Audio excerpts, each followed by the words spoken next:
Tanggam karyane Mbah Mantep. Ngenteni apik lah awakmu. Kaya ning Kamendungan kae lho, Kraton kae lho. Aku ndelok ning YouTube wah. Niki bareng ora gelungan macak gur bergas ngono kok ya walah temenanan apik. Ayo. Ya jumeneng kan, ora apa-apa kan. Karo otot-otote ki rada kendho. Niken Salindri Putra Dalang. Ya, Pak Gonto Supono trah saka Klaten. Heeh, ngawonggo. Ya, anak buah Karno. Ya. Nono. Ya, nggih. Ah, dadi manggala Patih Karno. Ya, tetep gandeng tetepan. Ayo, nggih. Bes. Ya.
Nduk, Ken. Dalem. Iki sing mirsani jam 2 parandene sik kathah to? Lah nggih, Pak. Aku ki ora ngerti, tak kira wis sing mirsani wis entek mergo suwepi nyenyet renek suarane.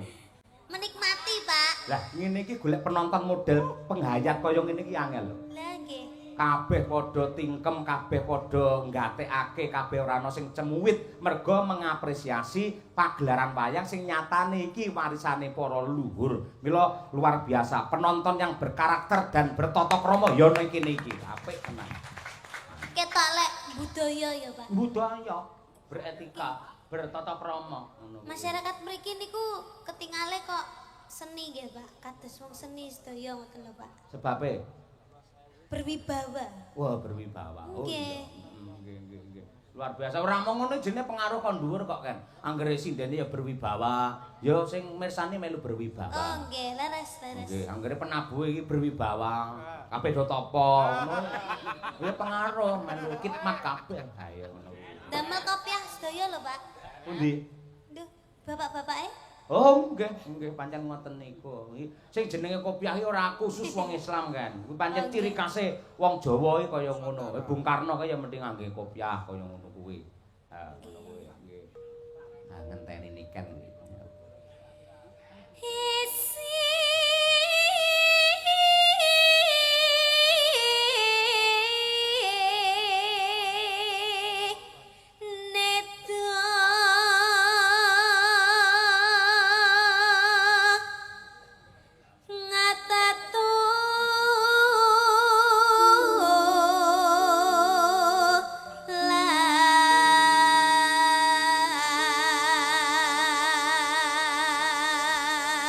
Kirang marem mirsani wonten Desa Simbatan mriki benjang saged nyusul tanggal 15 Agustus wonten ing Manjung Barat Magetan nggih mrika. Monggo. Tebih mboten Pak keng mriki Manjung. Mboten. Oh nggih, matur nuwun. Niku napa kalih kula, Pak? Mboten to? Lah awakmu selo mangkat to lek gelem 150. Ayo. Lho karo bapake dhewe mosok ya regan-reganan to kan. Lah nggih to, Pak. Pun to. Kaya awakmu ketoke kangen Madangkara ngono. Pak nusul ngono. Nggih, Pak.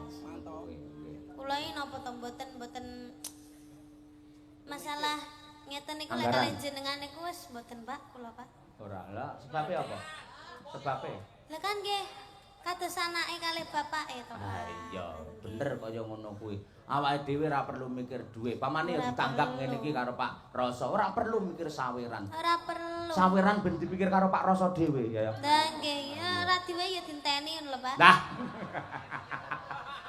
Ayo lek dremis men ayo nggih. Ya nduk. Sandang kelaman pangan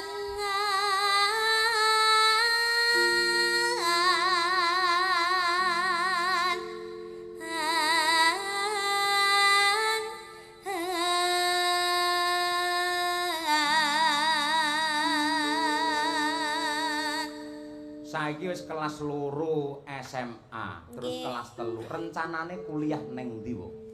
Teng pundi nggih, Pak? Kula no bingung nggih, Pak. Urung mikir ya. Nggih dereng paling psikolog paling, Pak. Heh? Psikolog. Psikolog lah sing arep urusi psikolog si sapa? Napa? Sing urusi psikolog si sapa? Psikolog. Oh, psikolog. Nggih, Karo psikolog. psikologis beda to?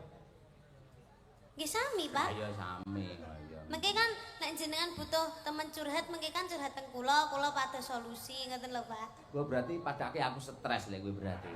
Nggih mboten to, Pak. Psikolog, Pak. Kan psikolog itu kan menerima semua curhatan. Oh, iya. Iya, lek mama bapak stres, bapak bunek, Heeh. maksudnya stres mikir gawean ngoten lho, Pak. Lek gawean aku ora stres kan, lek mikir mbokmu sing stres ya. Lah niku, Pak. Aku anggere lekan jarake sinden dilu ngono dheke mesti parute ning dhuwur. Ayo. Nggih jelas to apa mau aku dadi bukae sing nggih ngoten. Lho enggak boleh seperti itu. Sing jenenge laki-laki lah tanggung jawabnya ki abot. Golek hiburan kur sithik ngene parandene dilarang. Wong lanange abot lho, imam rumah tangga. Lho kaya ngono kuwi. Ayo. Ya abot wong wedok to, Pak. Kok iso? Wong wedok ki anggeta meneng ki tapi ki sing dipikir akeh lho, Pak. Lah sepikir Mikir akeh kok. anak, mikir bojo, mikir kebutuhan, mikir semua yang ada di rumah, gorong mikir lagu, gorong mikir apa meneh kaya Bukesi niki kudune ning omah malih apa jenenge melok jenengan nyambut gawe. Lah kok dhek melu asine ra takjak mergo wedi lek aku disenengi sinden-sinden. Lah kan iku. Bukesi samane sumur meh 50 ning omah ya ra iso, ora ngerti kelakuanmu ngono kuwi. Lah emang bener. Ngono kuwi. Sendo, intermezzo.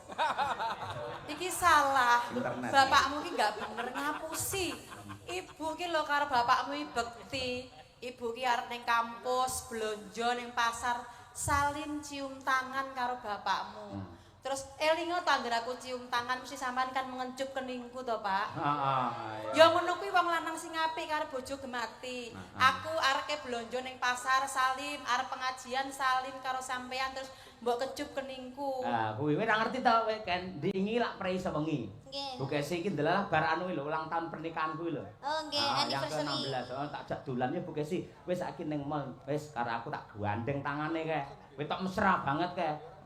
Kenceng lek aku gondeli tangane. Lah teng napa, Pak? Lek ora tak gondeli tangane, dia mending njupuk apa-apa urip. Itu tidak boleh ya, Pak. Enggak boleh ya, Ken? Seharusnya itu Bukesi harus dicolkan jenengan gawani ATM. Hah? Kowe iki kuwalik. ATM-e sak omahe mbok BNI, BCA, BRI, Bank Jateng kabeh sing nggawa kuwi. Aku dompet isine lho, gur 100.000 tok. Nggih, bener niku berarti. Bener piye lah aku enggak bisa berkutik kaya ngono kuwi. Nggih pun to panjenengan mboten butuh napa-napa. Sing butuh kan panggah wong wedok. Loh, nek wong lanang serawung metu njaba ngene ning hik wedangan lah ya perlu. Masa seorang sayokun tadi dibayari kancane kan isin. Mesti aku mbayari to. Oh, kudune jenengan sing bayari. Heeh. Nggih sagagake utang sik to, Pak. Utang aku ki utang. Nggih to, Pak. Mengke benjing disaur. Ketok idemu ra apik belas kaya ngono kuwi. Kuwi kok bakule ning angkringan mrene lho sinden dalang kondang bojone sinden kondang panjenengan kene utang genah iki sing wedok nglintingi tahu ngono kuwi. Nyekel banyu ra borot ngono kuwi. Oh, nggih berarti benjing-benjing jenengan gawani 150, Bu. Mesti dhek menduk. Nggih, cukup gak cukup kudu kuwi, Bu. Oh, Engko iya. lek soalnya lek kakean mesti digireno-reno. Nah, bener setuju aku, Nduk. Setuju pancen. Nah. Apa, Pak? Dana kenakalan lho, Pak. Oh, piye? Kok iso demuni dana kenakalan iki lho. Nalare iki bisa nakalku kuwi sepiro? Ya Allah astagfirullahaladzim. Aku ki pol-pole ya ngene penatah ngono ki to nggek dhuwit penatahnya Mas ki dadekno wayange Werkudara. Ngene tukang mulas wayang ki Mas dadekno. Ngene dhuwit ngono kuwi. Ngono. Kok iso kenakalan ngene penatah ora. Kejaba lek aku ki nakalku ora natah wayang ning natah wong wedok. Lah kuwi nakal ngono kuwi. Ngono kuwi. Malah wong lanang lek dilosne, sok-soke malah ternyuh karo wong wedok. Wah, aku nggo dhuwit. Sing gawani bojoku. Lek nganti aku nakal, reno-reno mindah kaya apa mesakne bojoku. Ya ora mesti. Kuwi lek sing pikirane normal, sing abnormal, Pak. Manggep aku gendeng napa piye? Nggih kan mboten jenengan. Dipolok kok.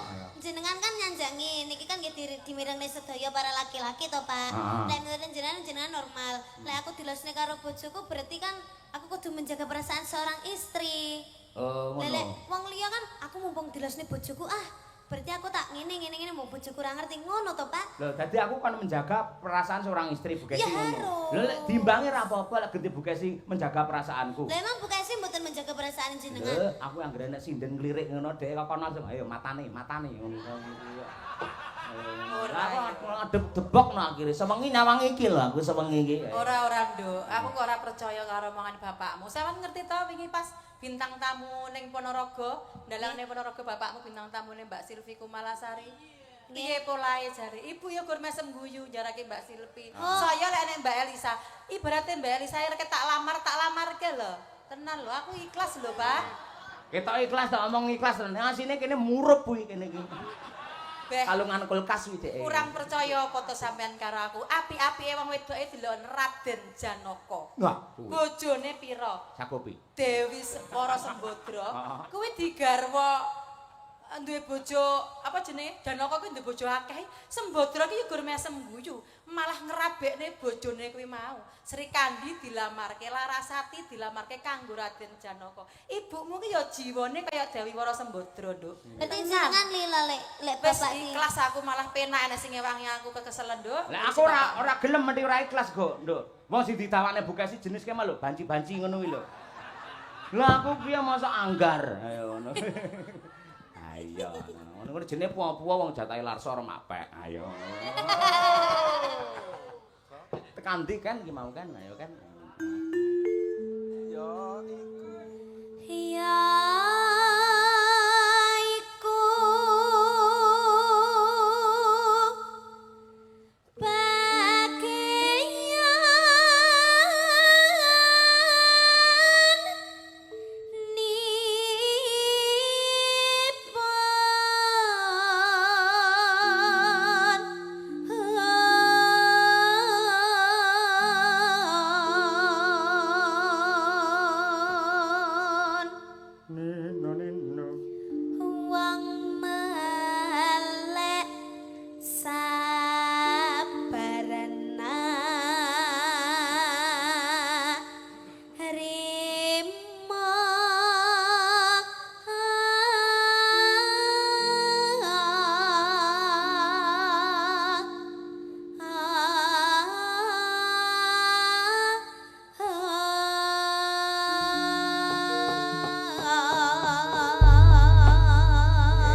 Bacutna langgam ngenteni karya besar Swargi Pak D Mantep Sudarsono tanpa benten kalian Mbah Sarni Pak D Mantep mugi-mugi ya pinaringan mulya wonten ing kasuwargan.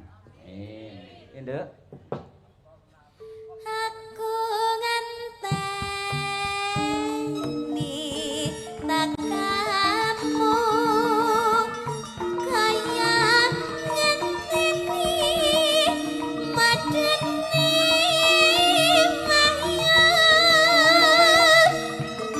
janji mboten sah sememad jroning kalbu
Niki bablas lestari saged Mbah Wir.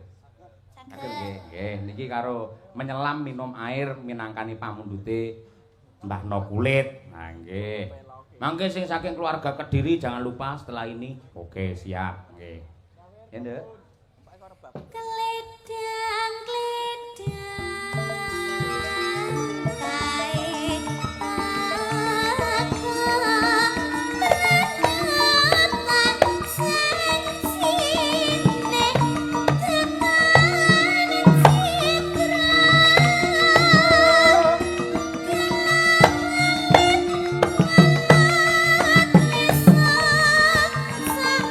Lestari guyub rukun berkah barokah kagem keluarga Ibu Yatmi.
Niken jogete ya jas kaya ngono delalah pengendange ya pengendang Jayaponge Mat Sudah Putut. setel, Pak. Mas Putut Agusino. Ayo. Apik. Kok setel karo Mas Noval? Hah? Kowe setel karo Mas Noval? Iya, Arang-arang sudah betul. setel. Wis kulino ngono ya. Iya. Mas chemistry. Iya tidak juga. Oh, tidak. Enggak mau jadi istri. Enggak mau. Oh, enggak mau. Betul. Ojo, ojo. Nggih, aja. Awakmu wis eman-eman kowe kudu hati-hati, kudu pilih-pilih tenan Ken. Aku meling. Mas Novel sama saya itu kados kakak beradik. Oh, kakak beradik. Ojo. Ya monggo lek ngono kuwi monggo ning kudu ngerti karo batas-batas. Ambak kuwi cah meneng, oh, brindis kuwi. Nah, ya. Oh, ngritis, Pak. Nggih, sik istirahat sik, wah keringat mundur. Ya. Sik engko bar kuwi nembang neh. Saking keluarga besar Kediri. Assalamualaikum Pak Cahyo dan